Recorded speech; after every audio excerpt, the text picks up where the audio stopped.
7h51 sur Sud Radio. Le passage à l'heure d'hiver, c'est ce soir. Nous gagnerons 1 heure de sommeil. C'était pas prévu. En tout cas, il était prévu qu'on arrête de passer à l'heure d'hiver.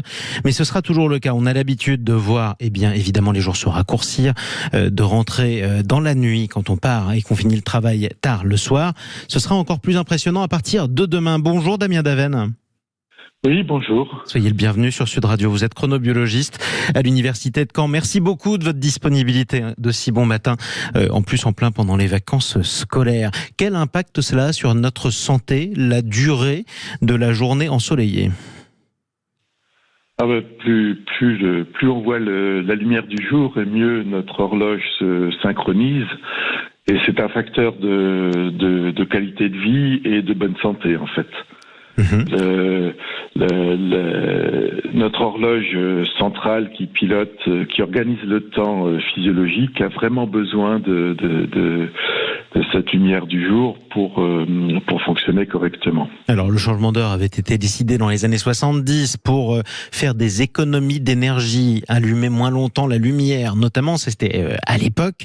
Est-ce que ce changement d'heure a un impact aussi sur notre santé ou pas du tout ?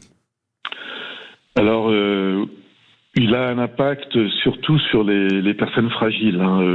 Sur les personnes adultes en bonne santé, il a plus d'avantages que d'inconvénients. Mais le problème, c'est les personnes fragiles qui mettent beaucoup plus de temps. Quand je parle de personnes fragiles, c'est les personnes âgées, c'est les personnes, les enfants. Les animaux aussi, mais et qui mettent plus de temps à quoi ? Qui mettent plus de temps, et c'est surtout au passage du printemps qui est plus difficile, puisqu'on avance. Oui. Notre horloge supporte moins d'avancer que de reculer, en fait. Effectivement, d'autant plus que le passage au printemps fait qu'on dormira 1 heure de moins quand on y passera, alors que là, on va gagner 1 heure de sommeil. Est-ce qu'il peut y avoir un micro-décalage horaire dans notre esprit ou pas du tout à partir de demain ? Il y a un micro-décalage horaire. Heureusement, il arrive un dimanche. Mais alors les dernières études qui se sont consacrées à ça, parce que ça arrive 2 fois par an, donc on essaye d'étudier un petit peu ce qui se passe, montrent qu'il y a quand même plus d'inattention, de problèmes d'être présent dans l'environnement, et ça peut créer des accidents. Le constat, c'est qu'il y a un pic d'accidents, surtout pour les piétons qui sont moins visibles le matin, mais aussi qui c'est un peu plus tôt, qui ont l'impression que c'est un peu plus tôt, qui font moins attention quand ils traversent, etc. Et ça se mesure très concrètement au changement d'heure. Ça se mesure en regardant le nombre d'accidents. C'est une mesure un peu grossière, mais il y a une corrélation en tout cas qui est établie. Il y a une bonne corrélation qui est établie, puisque comme vous le disiez, c'est depuis les années 70, donc on a quand même un recul. On sait, il suffit de regarder les déclarations d'accidents, etc. Et c'est assez net, en fait. Donc c'est un message de prévention qu'on peut apporter ce matin sur Sud Radio à tous les conducteurs qui nous écoutent et tous les piétons. Faites un peu plus attention aux paires de nos repères quand on change d'heure. Ça a l'air anodin, mais ça ne l'est pas du tout. On est d'accord ?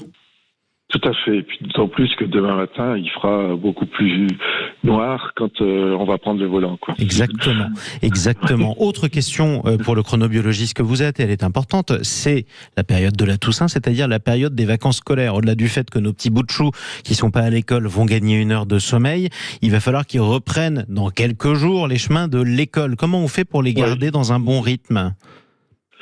On essaye progressivement pendant la semaine d'avancer, parce qu'ils vont naturellement se réveiller plus tard. On essaye d'avancer l'heure de réveil, on l'impose, de manière à ce que dans une semaine, ils soient parfaitement disponibles pour dès qu'ils seront réveillés, quoi. Alors ça, il faut avancer l'heure de réveil et l'heure de coucher, quoi. Exactement. Alors ça, c'est pour ceux qui ne nous réveillent pas déjà de force à 7h du matin, parce que ça arrive quand même à ces petits bouts de fou. Merci beaucoup, Damien Daven. C'est Sud Radio qui vous aura réveillé pour votre part ce samedi matin. Merci encore pour votre disponibilité. Merci aussi. Merci à vous. Je rappelle que vous êtes chronobiologiste à l'Université de Caen. Il est 7h50.